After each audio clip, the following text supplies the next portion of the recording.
he's unbelievable actually. Like, I think Proper is just on every hero he plays. There's an argument that he might be the best in the world. Horrible, lazy narrative, which really annoys me because it's just not.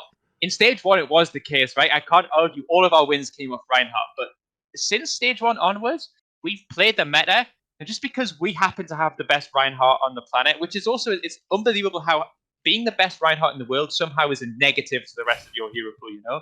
But I don't think the Overwatch League is in a situation where it can prioritize competitive integrity over viewership.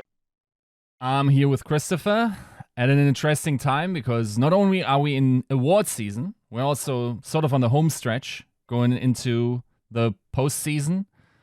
And with all those considerations and complications in mind, I thought we'd catch up, discuss some of those things, because not only are Spitfire players up for consideration, I think personally you should definitely be one of the top candidates for Coach of the Year.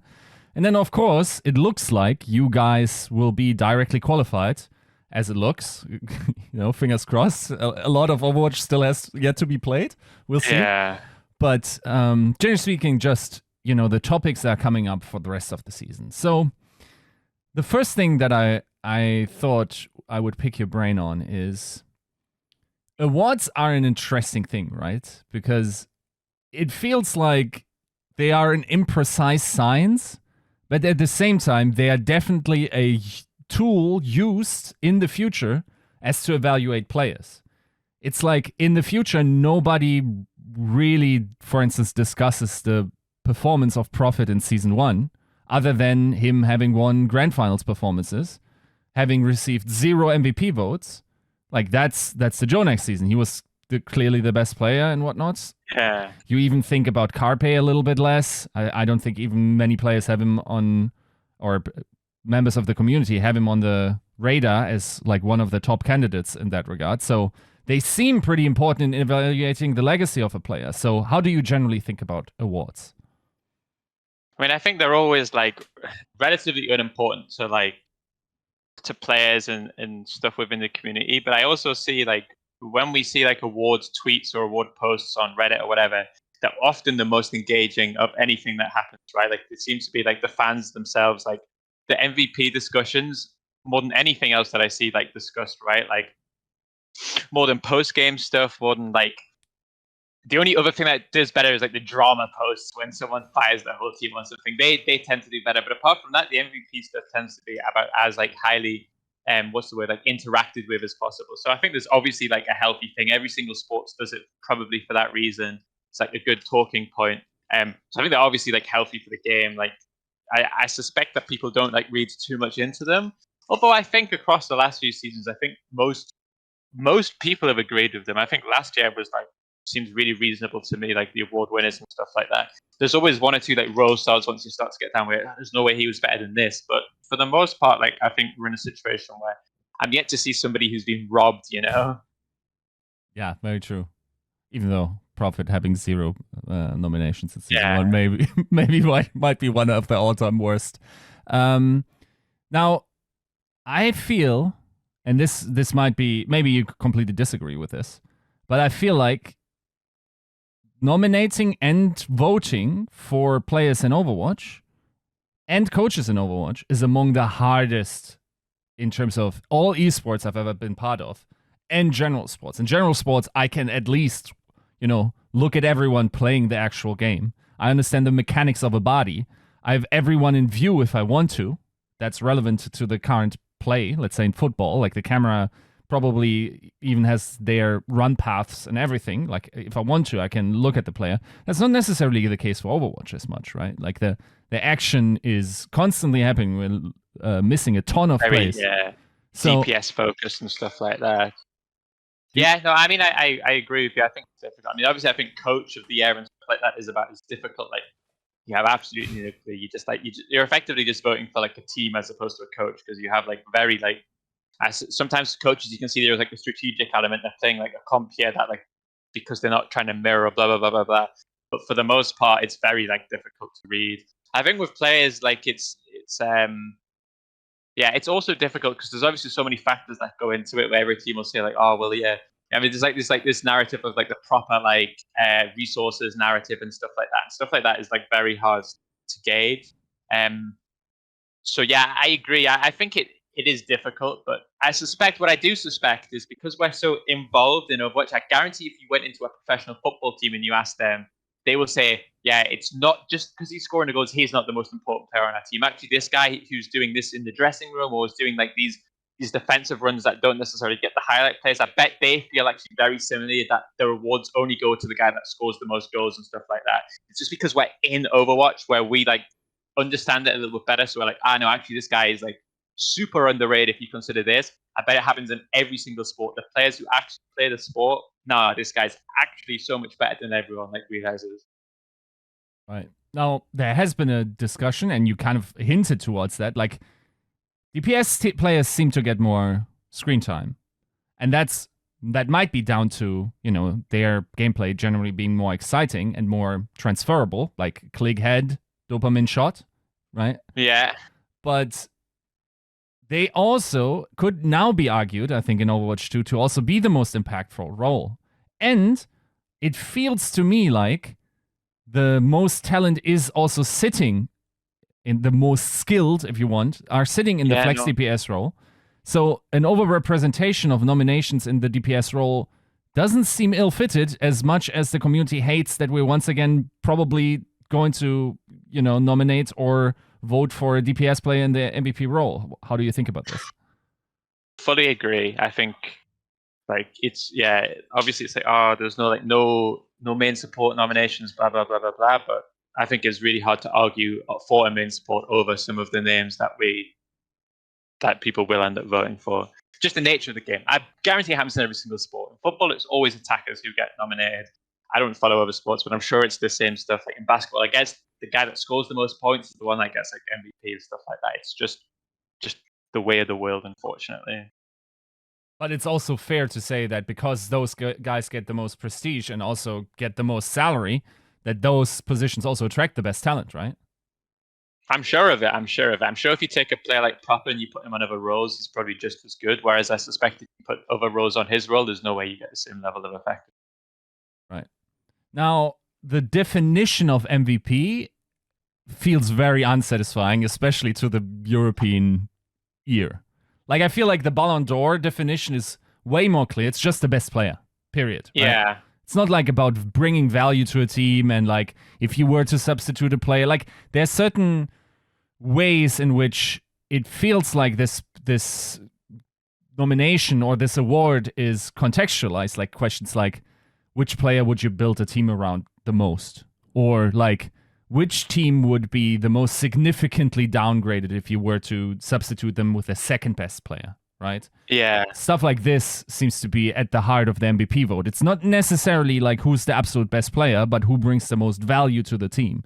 Do you find? Well, I agree. I think that MVP is like slightly different to the best player. Like I think for me, like last year was clearly like the easiest decision. Like Leave was the MVP last year, right? Like I think that if you take him out of changing that team to be nowhere near as like difficult. Like they were so good last year, actually, a huge portion. But he was like 90% of the reason that it felt like. And I think that like for the MVP, I think he ticked every single box. Now there is a question that if like him versus Fletter or Lip, like who is an actual better like Overwatch player, I think you can probably make arguments either way. Maybe based just off performances last season, I think Leave gets it. I think this year it's easy because I suspect the same player kind of ticks both boxes, right? So I think it like you don't have to worry about the definitions as much this year. But it is a little bit different. I like MVP as like most valuable because I think if it's best player, you end up with the Ballon d'Or thing where Messi just wins it every year. Do you know what I mean? Like I kind of like the idea that you can have a really good season without necessarily being like the best player in the world, but still win MVP. Right. Now, were you surprised about your team in particular, or someone from your team in particular, receiving an MVP nomination, specifically Hadi? I think if anyone was going to get it, it was going to be Hadi. I think obviously we exist in like, I think the community and then also like the Overwatch League broadcast is like doing their best to tell you that like our team is just full of players who can't aim and are terrible and like we're just like beating teams because every single time we win a game, unfortunately the other team had a bad game. Like, it's a real shame for the 16th time this season London has just faced a team that's had a bad game. it's just they're so fortunate when it comes to stuff like that. Frio, Houston, no, it just wasn't the same Houston that we normally play. Toronto would beat them 3-1. Oh, Toronto just had a bad game. The next week beat them 3-1. Oh, another bad game for Toronto. Surely they'll win next time. Like every time we win it, we just talk about how the other team is bad, and I think that's like obviously like I think it hurts because I think we have so much better players than people realize. Like I think on an individual level, I think our players are so much better than anyone gives them credit for. So I'm glad we did get one MVP nomination, and I think like obviously I think Hadi deserves it as much as anybody on the team. Especially once we start to get into the actual like definition of most valuable player, he's been so important to the team, not just in his actual gameplay, but in the way he like operates behind the scenes. It's like he's like the absolute leader, he's the best leader I've ever worked with by a country mile in terms of how he helps the team. So I think for me, it's like 100% deserved. And whilst I know some people don't agree, like for me, I know a lot of teams also like behind the scenes like yeah, Hadi's actually like really insane. Is he just insane on the Reinhardt? Because that seems to be like I feel like that's another narrative, right? Yes, it's yes. horrible, but it's actually horrible. Since stage 1, we've won so many games playing not Reinhardt comps. But I logged into Twitter the other day, right? And they were doing the Overwatch League were doing this. I don't know what they call it, where they just UberX and they were talking. Said the only way for London to win playoffs is if it's a Ryan meta, and all they talk about, we can literally Junker Queen meta. We were better than the vast majority of teams. We didn't play any Reinhardt, but somehow we could beat Frio Houston in Junker Queen meta, and there's probably what a Ryan performance from the London Spitfire. We don't even play the hero sometimes. Hawaii, we barely played it. We took maps off Shock playing mirror double flex support. Backbone on Zen. Oh, they're just too reliant on the Reinhardt. It's like a horrible, lazy narrative, which really annoys me because it's just not. In stage 1, it was the case, right? I can't argue all of our wins came off Reinhardt, but since stage 1 onwards, we've played the meta. And just because we happen to have the best Reinhardt on the planet, which is also, it's unbelievable how being the best Reinhardt in the world somehow is a negative to the rest of your hero pool, you know? Like imagine being able to play every other hero, but you have one hero that you are so insanely good at that your team can craft a strategy around it, which no other team in the league can pull off, and that's a negative to you. Oh, Hadi must be bad because it's so dumb. Like nobody actually has critical thinking skills, I think. But yeah, that's the way it is. Like I think he's super well rounded on all of like the main tank heroes, and he has a pocket pick where he just gets more value than any other player, like by far. I think that makes him a really good MVP candidate. Okay. Do you think like a player like Reiner or Smurf would probably also have something to say in the Reinhardt debate? No, I really think it's. I saw a thread. I shouldn't read it, but like everyone, I read it. And it says, who's the best Ryan? And then people say, yeah, Hadi's only 4th. He just plays it the most. And I'm like, yeah, you have no clue, actually. Like, trust me, teams have scrimmed against us and they've tried. No one wins, you know? Like, there's no way anyone can argue that there's a better Ryan than Hadi. Really impossible. Sure. Now, okay, so you got the MVP nomination there. Do you happen to know when Hadi found out and what was his reaction? Do you remember? I think he just found out when the tweet went live. I don't think there was anything. So I mean, he was pleased, but there's a curse where once you start to think about the MVP, you can like affect your game. So he's always been very team oriented and stuff like that. So I don't think it's anything. I think he probably suspects like he won't win it, which I think we can probably all accept. But I think just to be nominated, I think is like a really big like achievement for him, especially like after what everybody was saying about him last year. So I think it's like a feather in his cap, but I'm hoping, and to be fair, he hasn't like let it go to his head. Hey, I'm an MVP candidate, heal me. I haven't had any of that yet. So considering like you seem to have hinted at that you have a definitive candidate as to who the best player in the world right now is, or rather the most valuable player. It seems to me that your mind is set on proper and that you, for instance, agree with Albert there, for the general manager from the for a Mayhem, who said like basically everyone who has eyes would have to vote for proper. Is that a bit of an NA Andy opinion? Do you not think like someone like Smurf deserves it? No, I don't think so. I think it's nice to have a hot take, you know, like a slightly different opinion, but I think everything that we say about Lee last year, I think is like doubly true about him this year. Like he's unbelievable, actually. Like I don't know. I think Kev's also absolutely insane, but I think there's a real argument that there's like still like a decent gap between the two. I think proper is just on every hero he plays, there's an argument that he might be the best in the world. Is that the gap, that he's just like elite on everything? He's just, yeah, he might be the best player I've ever seen. I think it's really possible. There was a stat. Did you see the stats after the Dallas game in Hawaii? Not in Hawaii, in Toronto. That stat is actually unbelievable if you understand Overwatch. For you to like beat, like, he was like lost 0-4 and he was still 1 kill off Sparkle and then ahead of every single Dallas player in like final blows and stuff like that. Like, and he just does it every single game. Yeah, I think it's pretty clear. I think he's lived up to the hype plus some. Yeah. What is the argument against someone like Smurf, who not only like is a main tank player, but then also seemingly transitioned into the off tank role seamlessly, has also a win under his belt, right? Maybe wins could also be considered in your, you know, estimation of individual talent going into the MVP trophy, of which Proper has 0. So why not Smurf? Because Proper exists, probably. I think Smurf is a really, really good option. He's been insane. And I think actually, like you said, the fact that he's able to flex onto other heroes that weren't necessarily just his traditional ones is really like impressive.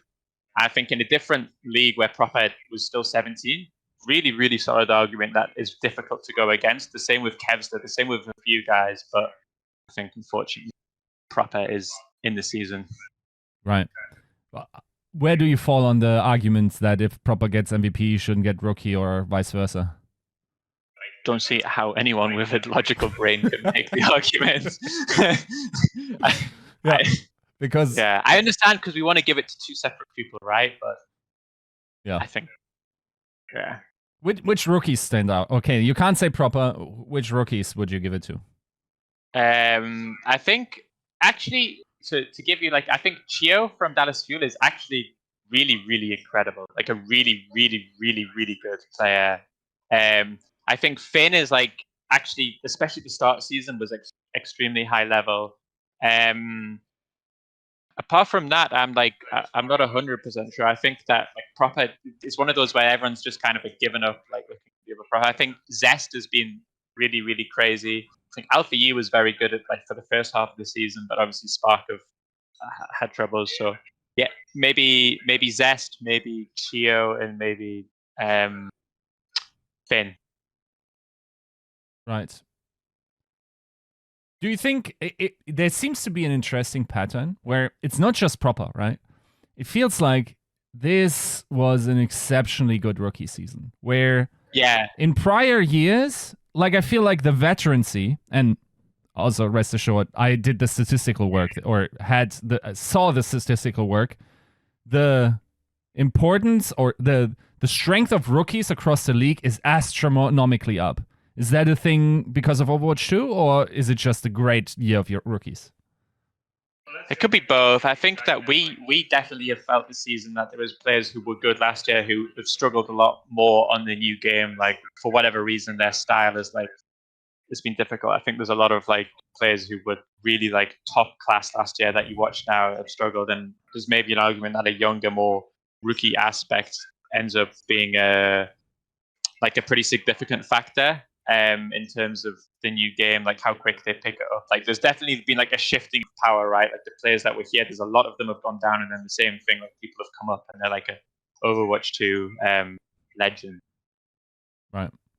Now I won't make you like name 4 of each role, which is basically like how the ballots look like. But like you said support Chio was an outstanding rookie. Would that be your support pick, or is that someone like Shu that you would say is like best in class? Yeah, Shu is definitely like best in class. I think he's performed like the highest level out of every flex support. I mean, obviously, I understand NA way more than I understand APAC. So yeah, I think Shu. I think Fielder is actually also incredible. Like, well, we've just played Dallas, and we came away from thinking they're hard to kill. Those two, really, like they're really hard to kill. I think Finn's had a good season. If you only include his time at Atlanta, Vigilante is actually like an unbelievable player. Like Atlanta Vigilante is like arguably the best player in the league. Like after Proper right now, like he's kind of destroying everybody currently. But obviously he's only been there a few weeks, so it's hard to argue for that. Yeah, so I would say those guys. What about someone like Vindame? Yeah, I mean, I know a lot. I can't lie and tell you that I watched like the APAC games religiously, so I've heard good things, and I think that he's obviously had a good season. I think a lot of the guys in Seoul have, but I'd just be kind of giving you an opinion to seem smart if I was like to really tell you who was like good in APAC, you know. Oh yeah, he's brilliant player, unbelievable movement. I could say something like that, but I don't know. I don't have enough time to really watch those games. I watch the Philly games sometimes. I see who wins apart from that. Right. So back in your wheelhouse then. Like, I got a bit of backlash saying basically, like, the MVP norms this year are too strong to consider someone that hasn't played for a stage, right? Yeah. Which, unfortunately, excludes people like Shu and Hanbin. What do you think about Hanbin as a tank player? And is that like, also best-in-class tank? I think Hanbin is maybe an exception because when he plays, he kind of just solo carries. So even though he didn't play for a stage, like the stages he did in, he was just like an absolute, like stage 1, this stage 3, he was like best in slot, right? I think Hanbin deserves like a shout.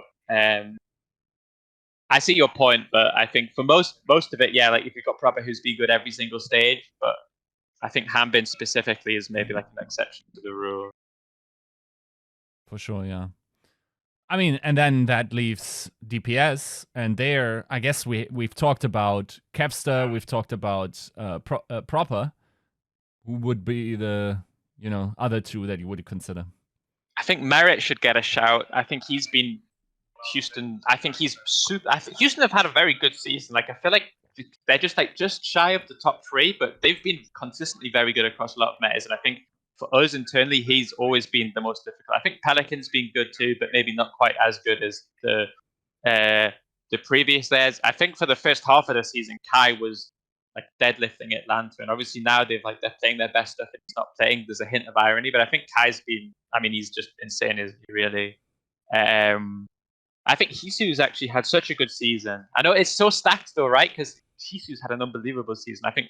Obviously, I should say Sparker too. I think Sparker and Backbone have both had extremely good seasons. Like Backbone should probably get some more praise because he's done it across multiple heroes, multiple roles. Like he's about as flexible on a high level as anyone. So yeah, I think DPS is obviously the hardest one because if you say, "Oh, how good is he been?" Yeah, just as an example, well, really good. Can you put him in the top 4? Then it gets really tough too, right? Like it is really difficult. Yeah, there's like people like Shy, Zest. Yeah, right. Even Edison, by the way, who's been somehow like feels best DPS across multiple heroes. So yeah, I think it's a tough one. DPS always a tough one, though, isn't it? Yeah, for sure. And I think this one might be even less decided, and we'll see a variety of opinions just because they haven't locked up the norms, right? Like this year. Yeah, for sure, that's true. Okay, so now we're getting to the last category of the awards where you might have a thing to say about the eventual outcome of the winner. And that's, of course, the Coach of the Year award. So let me make your case, because I think from your coaching profile, I always thought, like last year, I thought someone like Get Amazed would have to be considered just because like doing a lot with a little. I mean, it's unarguably the case that you did even more with probably just as much this year, beating top teams here and there. Of course, like you probably can't expect you guys to win a stage, even though within your ability you came reasonably close, I think, at times, but then had some performance issues at LAN, and like even maybe for people not too aware of scrim results and everything and actual level shown, like that might not be something that they can really see from the games that you maybe might have played, for instance, in Kickoff Clash or whatever, or Mid-Season Madness. But I think generally speaking, like you outperformed your resources a ton. So that is always a measurement of coaching, especially because you did it with a couple of folks that were actually around. So if people remember last year, yes, there's the argument for Hadi that he now is off ping, and that is a pretty big deal, right? Like it's a huge deal. I will also say that I think there is more to consider, and I think that especially the case of Hadi, coaching had a tremendous impact on the more, ineffable or not apparent on the server apparent aspects of coaching there. So in order to, not have you make your own case, I think you should be considered one of the major ones. Now, from your perspective, how do you feel when someone does good coaching, when you play against them, or like maybe when you're in a discussion with them? And who would you say people should take a look at in terms of personnel in the Overwatch League? Yeah, so like I'm obviously biased because it's something I do, but I've got a lot of time for when a coach realizes that the meta is not going to be for them and they like find a way to make it work. Like I think like stage 1 and stage 4, I look at Rush and I say, well, they've just played to their strengths, right? They're just playing this like Zarya comp, and that's relatively, a few teams are starting to copy now, but they're kind of the only teams that did it. They made their own style. Like Dallas, very much I respect. Like they are unbelievable team in terms of like their individuals. They work so well as a collective, and then they definitely are not afraid to just say, yeah, this meta isn't for us. Let's find a way to like just play comfort heroes and stuff like that. So I think that Rush in terms of that, and obviously when he does it, like when we do the Reinhardt, we were able to get like a few wins. When he does it, he wins the stage, So I think choosing between the top 3 teams in America, at least I think, was slightly challenging this year, because I think almost all of them had like one stage where like Gladiator stage 1 and 2, great. Stage 3, not so good. Shock, pretty good 1, 2, 3, but all of a sudden now like Fuel the same in stage 2, they dropped off. So all of them had like an asterisk that made it difficult to pick. But I think if you just consider what is the best team, not who is the best, but like what is the best team, like the teamwork, like how they work together, I think Dallas is clearly like the most coordinated, and from what I understand, I think they have a pretty good like team atmosphere and stuff too. So I think I don't know who we voted for, but if it was up to me, maybe I would vote Rush. Interesting, because that seems to be like a candidate that is rarely talked about. I think people would immediately latch onto, accolades. So that would be FaZe. Or Yeah, I think considering that everyone is up for vote, I mean, maybe the more visible coach or the guy where success sort of followed him in Unter would be someone that people would ascribe a lot of performance to, right? yeah. I think it's actually ironic because my hot take is if Gladiators had qualified for the tournament and stage 3, they would have won it. I actually think at that moment they were the best team. They just took way too long to get going. Like by the time they put space in and stuff, when we scrimmed them, they were like, okay, yeah, this team, we really have to we have to beat Toronto. We can't let these guys go because they'll win it again. But yeah, I don't know. I think that works like against them. I also think the fact that they have like 3 really good coaches who are all likely to steal nominations from each other might end up like hurting them.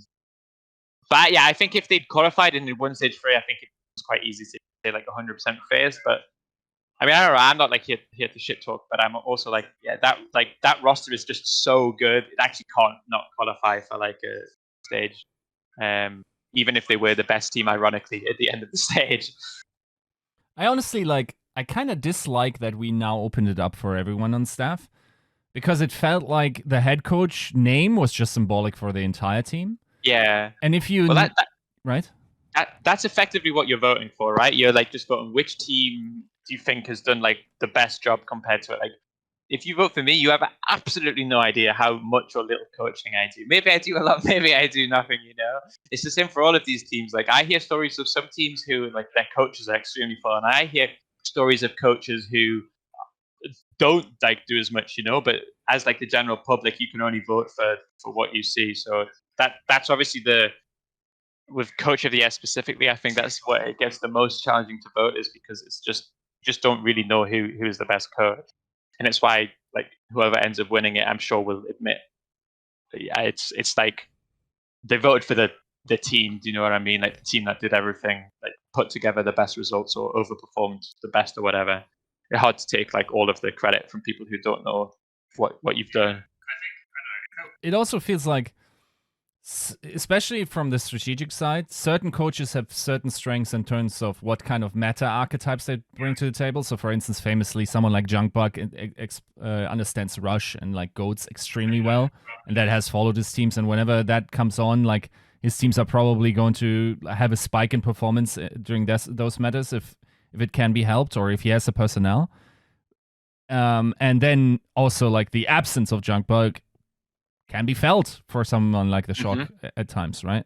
At the same time, like coach teams like the Gladiators seem like very stacked wide in terms of the type of meta architectures they can build because they have someone like Smash, they have someone like Unter, they have someone like FaZe, who all have like a couple of hands that they can play, and then in a stack they just add to the meta ability of their teams, and therefore are more meta, resistant than other teams when they can play their hand, right? So it feels like not just nominating head coaches symbolically or nominating staff, like saying like the best coaching staff is Gladiators. Yeah. That might be a nicer way. It would be a nicer way. I think it's significantly less sexy, if we're being honest. Yeah, that's true. But that seems to be more true to Overwatch, right? Yeah, I don't know. Again, I think you could probably make an argument that like, well, in football, the manager of the year or the coach of the year it's always the head coach. It's never even been a discussion. We have no idea what goes on behind the scenes. Like, there's a lot of teams that would say that, like myself included, my coaching staff has been so important to me. I wouldn't even have a chance to be able to do what I do without the support behind the scenes. So I think, like, even if, for example, I was to win it, I don't think it would be like a kick in the face for like Commander X or something. I think he would be able to take, well, yeah, we won it. Do you know what I mean? Yeah. And I'll obviously tell everyone as much. Sure. All right, then let's finish the topic of award season and go into the playoff. Especially, okay, the sort of stage is winding down. Overwatch 2 is out. Presumably the practice environment has opened up because players can now play ranked. Actually, the ranked environment closely mirrors to what we're playing in the sense that you also don't have access to Kiriko, which, is sort of, at least in the ranked mode, which is sort of positive for players in the Overwatch League as they can practice in that regard. But it once again feels that we're in a bittersweet position where, yes, we finally have new content and a new hero, like we had maybe in the Sigma days, but we also have a new hero, and that new hero can determine an entire season outcome, right? Yeah. I think the timing of how it's done is obviously, I mean, a lot of people in the Overwatch League complain about like competitive integrity and stuff like that, but I think there was obviously an added naivety of, we need the league to do well, and adding a new hero will surely like help viewership and stuff like that. I understand why the decision is made. I think the timing is going to be really ugly for teams in terms of if you're in the most unfortunate position, you're going to get like 3 weeks practice on it. If you're one of the play-in teams, you're going to get like 1 week practice on a new hero and a new patch, which puts you at a massive disadvantage. But I mean, if the league does better, then I also do better, even if in the short term it feels like worse for me. Like, I think it's very much, I think a lot of people within the league are very short-sighted about how, well, why don't we just make it the most competitive and the most boring and the most fair? Oh, well, no one watches it, so unfortunately the league is gone now. Like, there has to be a balance, right? Yeah. And I think that even when people really like complain, oh, the Junker Queen meta, blah, blah, blah, blah, blah, I think there is an argument somewhere that a new hero coming out and being very strong allows people to watch it. I don't think it's necessarily like super unhealthy for the game. Okay, then the logical next question is Kiriko very strong? Really good question. I don't know. You know what I said about Joker Queen when she came out? I said, it's impossible that in Overwatch a tank without shield or mobility can be strong. It's absolutely, no, this hero is absolute trash. It will never be played. Turns out I was wrong about that information. So I don't know. I think it like comes down to one maybe really important question is how reliable is the teleport like save mechanic? Like, what's the time? Like, if I'm flanking with a Genji and my Zen gets in trouble, if I teleport back to him and save him, is he already dead by the time my teleport is cast?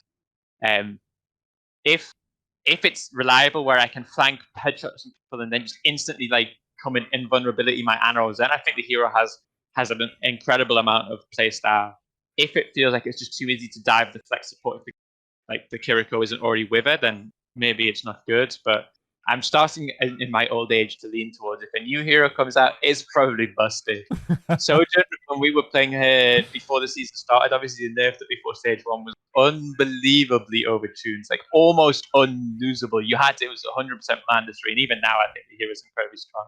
Junker Queen, obviously we saw what happened there, so if it's coming out, probably going to be strong. And maybe not a bad thing for the game. I think there's an argument that having it strong for a stage and then nerfing it is like the best way to introduce everyone to the hero and stuff like that. So now, unfortunately, with the American system, the playoffs kind of give it added importance, right? So it feels like for a lot of Americans, it's like regular season, schmegular season. It's all about winning the grand finals, and that is seemingly up for gamble whether or not your flex support or one of your flex supports vibes with Kiriko, possibly, right? Or if your entire team, presumably that would be played in the dive comp, vibes with dive, right? Is Overwatch too much of a gamble there? You're talking to a man who won something like 27 regular season games, lost 3, and then they decided to buff hog into a meta where we went to playoffs and could not even win a single scrim for weeks. So I understand the problems when it comes to these playoff patches. I've been burned before. I really thought we were going to win that season. I've been burned before. Yeah, I mean, the only good thing for us specifically is if we do qualify for playoffs is I think we've been quite quick to latch onto most new changes. Like I think in stage 1, I think we were innovators. I think especially with the push game mode, I think we were the fastest at understanding. We had a very, very good scrim rate and win rate and push. We understood it quicker than other teams. I think with the Junker Queen stuff, I think we were quite fast. Like with a lot of like new heroes and new stuff, I think we have like good mentality. We're quite quick to cotton onto things and stuff, which I think is good. So I don't know. Maybe this time it won't. Maybe this time I'll win the league because the dice will roll in my favor. But it is a gamble. How do you feel about that in hindsight? Is it like, well, we won the regular season by my European metrics, we're the best team for the 95% of the year? It literally is 95% of the year. It was us or shock. Like we were so many metas, we were the best. Just unfortunately, like the 4 or 5 metas throughout the season, we were the best. The one at the end, we were not the best. Get it? But I try not to think about it too much or I'll cry. but okay, so in your heart of hearts, like, what do you believe? Were you just like the best team in 2021, or like, is it really about the playoffs? I think Shock were better than it. Like, I mean, I think us and Shock were the best 2 teams that year, and I think my humble opinion, and obviously I'm biased, I think the best 3 teams, or maybe the best 4 teams in Overwatch history is Season 2 Shock, Season 3 Shock, Season 3 Fusion, Season 4 Shanghai. I think those are the top, like the actual level. Like I think every team this year, I think if you just compare the power levels, I think every team this year will get smoked by those 4 teams. Obviously, there's so much differences, but I think like when I think of Season 3 Fusion, how good we were, like our scrim results, our win rate, like the players we had, I think we would smoke every single team this season. I think the overall like level of team has dropped. I think almost every one of the top teams has 1 or 2 holes in their roster, which like drags like the overall like skill tier down a little bit. Whereas I think that like obviously Season 2 Shock was just insane. It had so much talent. Like even it was pretty much the whole season was just done on one meta. I think it's still one of the best teams ever. Like, you saw playoffs, it didn't stop them. Season 3 Shock was absolutely incredible too. Like I think we were really good in Season 4 Shanghai. So yeah. Do you think that there is a need for any of the improvements, or do you just think, okay, like we're not in a position where we can really, say, okay, we're going to prioritize competitive integrity in anytime soon because we want to attract the most viewers we can? But like, what salient solutions are there even? Like, would you hard enforce metas, but that doesn't also work because, like, I guess you could have like hero pools per best of 5, and then you could make the grand final like best of 5 of best of 5 or something like that, right? I think the only way to do it that like fixes the problems is just to have like patches done with like a certain amount of notice. Like if you can't get 3 weeks notice for this patch, then we don't play it. You know what I mean? But I don't think the Overwatch League is in a situation where it can prioritize competitive integrity over viewership. I think maybe if I'm football, enough people watch it where actually everything I should do is just making the competition as fair as possible. You know, maybe League of Legends falls into a similar category where it has big enough viewership base at this level where they just make it like a high level competition. For us, unfortunately, in Overwatch, like we're kind of in a different situation. Right. Now, I guess the last thing. Sorry, I have like 2 or 3 minutes before scrims. Right. So then my last question is, how important is it for you guys to avoid play-ins? Yeah, it was super important for every single team. I think for a few reasons. I think, one, if we qualify for playoffs, I think whatever happens in playoffs, we come with our heads held really high. Like, we've had an incredible season that no one even thought was like humanly possible. And I think that the ability to practice at the right date on the right patch and not have a week where I have to play a different patch where no other team in the world are scrimming it, that determined my entire season, is not going to be a week that I'm particularly looking forward to. So yeah, I think for every team, but especially us because we're so close to clinching like the top 6, I think it's super, super, super, super important. I think the teams that qualify through play-ins have almost no chance in playoffs. I think the system does not give them any chance whatsoever to succeed. The teams at the top who can already start scrimming on that patch today have to be the only teams that can win it, I think. There's no way a team on 6 days' notice that still has to travel on a new patch can compete with these teams. It's just not possible. Do you currently practice on the live patch, as in the Overwatch 2 patch, as everyone has it, or do you practice on the tournament run? No, we're on tournament run. We need to get one more win. We have to win one more game, so we will do everything we can to get that one more win. Then we wish you the best of luck with that, and thank you for the interview. Thank you.